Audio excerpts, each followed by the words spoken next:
Hello and welcome to my video, Vacuum Boy Part 2, the MRA.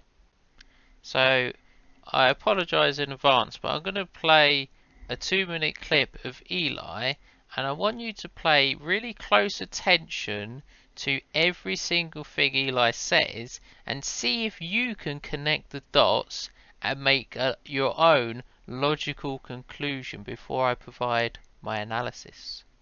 Now moving on to MRA. The issue with MRA is it's been called like male feminism, and I don't think that's a perfect analogy, but there are definitely some parallels there. I think begging for rights and whining about people not respecting the rights that you wish they would respect, that's a pretty feminine behavior, and I just don't have a whole lot of respect for that. I admit it has been pretty successful for feminists up until now, but I think we may be coming to the end of that. It's a parasitic strategy, and the more you extract by parasitic means, the less there is to extract subsequently. So it is a self-limiting strategy. We might be coming to the end of its usefulness, and I just don't see much payoff from adopting that strategy ourselves. The other thing about MRA is I think it's founded on egalitarian assumptions. I don't believe feminism is egalitarian truly. That's something they fall back on when they're challenged.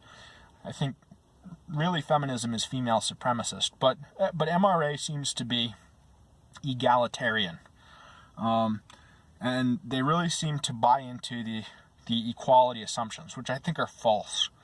And some MRA even bitch about the majority of workplace fatalities being men and the majority of battlefield fatalities being men. Now, why would you bitch about that? That's like a woman bitching about having to bear children. It's just an inescapable fact of reality. If you're a woman, that's your cross to bear. If you're a man, that's your cross to bear. It doesn't make any sense to bitch about that. And I just don't have much respect for this approach. Rights are a form of property, and like all property, they're defined by what you can claim and what you can defend. That's the sovereign approach. And so whining and begging and based on this false egalitarian premise, I just don't have a lot of respect for that whole approach. Eli states many things, but for some unknown reason, he cannot connect all the dots. So he points out that MRA is egalitarian and feminism is supremacist. He then later states that you get the corresponding rights for what you can maintain and defend. And then he also points out that men are the majority or are fatalities in war. And then he can't connect the dots, so he's already stated men are living up to their responsibilities. They are defending what they can. So they should, in an egalitarian society, be given the correct level of rights based on the responsibility they are fulfilling.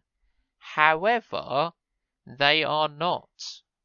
And he sees the MRA pointing this fact out as somehow like a bitch tactic. And it's like, okay, so men are asked to fight in wars. Men fight in wars. And then when they come home, they're like, okay, well, where's my rights? And they're like, what? We gave all your rights to feminists. Yeah, feminist bitching is more important than your rights. Now we're in peacetime. To be honest, we don't really need any men. We're in peacetime, so it's absolutely fine. We'll just keep catering to women and taking away all your rights.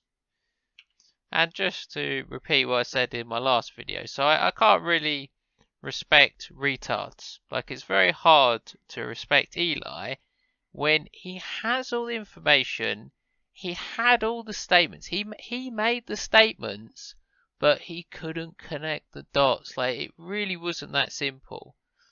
Maybe if I played his own video back in the correct logical order, he might get it, but I'm honestly thinking he still wouldn't get it. Thank you for listening, watching, and goodbye.